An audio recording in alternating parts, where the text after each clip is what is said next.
What's up, everybody? Greg Helbeck here. Video of the week. This is the real estate weekly lessons I've been putting out. And if you're watching this and you're on YouTube, if you can like the video, please, and subscribe. That's how we're growing the channel. Goal is to get to 1,000 subs within the next 90 days. If you're watching on social media, if you get value, if you can like it, comment, and share, it would mean a lot to me. So today's real estate lesson is going to be back towards direct mail. And how many more pillars do we have with direct mail? We got one more pillar we're covering. I'm looking at my notes here.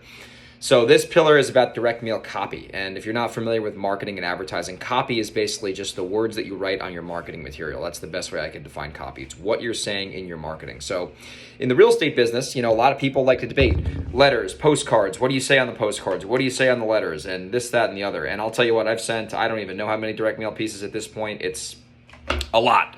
A lot. And I have seen mixed results with certain marketing messages and copy. So I'm just going to tell you my experience. And hey, if you watch this and you have some ideas for me, love to hear them. But I'll just tell you what's worked for me and what hasn't worked for me. So I'll tell you what hasn't worked for me. So I remember I was reading a lot of marketing books during COVID when there was, a shutdown going on. So reading a lot of Dan Kennedy books and reading all these like crazy sales copy books. And I honestly thought I wanted to stop buying houses and become a copywriter, which did not ultimately happen. I like real estate a lot better. But I was reading all these books and they're talking about, sales letters and how to write sales letters and blah, blah, blah, blah, blah, blah, blah. So I thought, let me try to write something crazy. So I remember spending like 30 minutes writing a sales letter, which is just basically a message you're writing to a prospect on why they should, respond to your marketing or buy your product, depending on what you're selling. So I wrote this crazy ass postcard. It was like, basically like a shock and awe campaign. And sent it out, and basically the gist of it is like, I was like, hey, I'm a cash investor, I can buy your house. If you want top dollar, don't call me. This is the value I can bring you. This is the stuff that I wouldn't bring you in terms of like what to expect. Anyway, I wrote this whole spiel, and the campaign totally took a shit. I think I got 2 phone calls, and one of them was a lead. I spent at least a few $1,000s. And it was a total doozy. So the point of that is generally from what I've found, and I'm sure the big investors watching this can probably attest to this, the more you put on your postcard, the more aggressive copy you put or the more craziness you put in your letter, the less phone calls you're going to get, right? Flat out. In our business, in the real estate business, when it comes to doing real estate deals via direct mail marketing, the facts are, you want the phone to ring, you want the leads to come in, you want the traffic through the door, and then once the traffic is in the door, aka the leads, then you process the leads and you have your sales team handle the sales and whatnot. But at the end of the day, the marketing, the objective of the marketing is to either get the phone to ring or get the prospects to opt in, depending if you're doing offline or online, right? And you can do the same thing online too. You can get phone calls from online marketing, and you can drive offline marketing to online marketing. Like, I could talk about that for hours.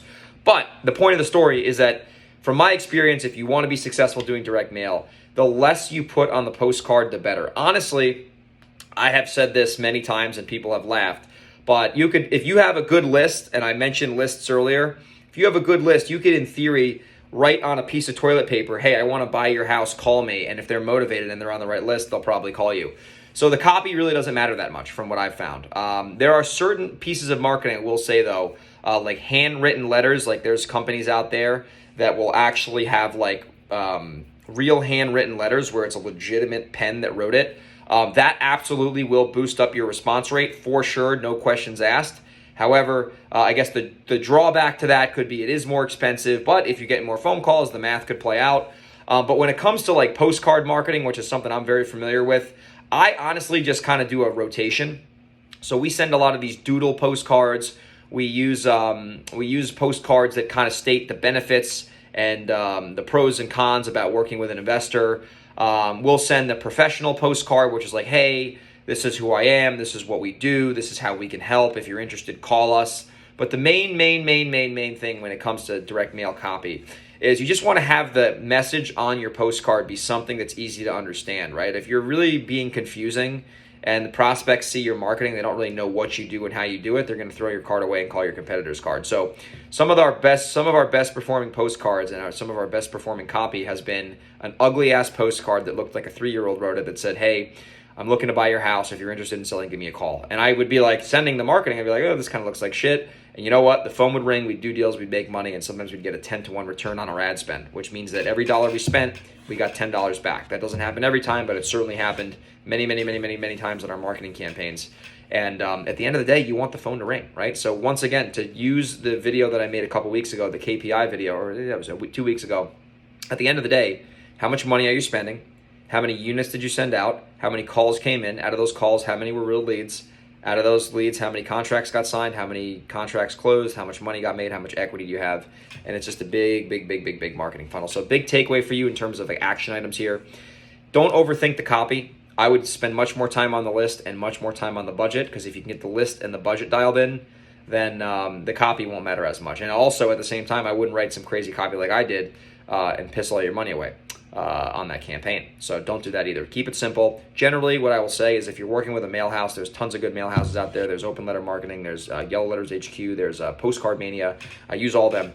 I like to use multiple vendors. They all have great templates on their website for a reason, because they freaking work, right? So don't try to think you're smarter than all the millions of real estate investors in the country, right? Like, use what works, and at the end of the day, it's about getting the phone to ring. So don't overthink it. Don't make it complicated. Keep it simple. Make sure your prospect understands the message that you're sending. A lot of the vendors out there do have great examples and templates you can use. And hopefully this video is helpful. And if you watch this and you got value, if you can like it, subscribe on YouTube. If you're on social media, if you can like it and share it.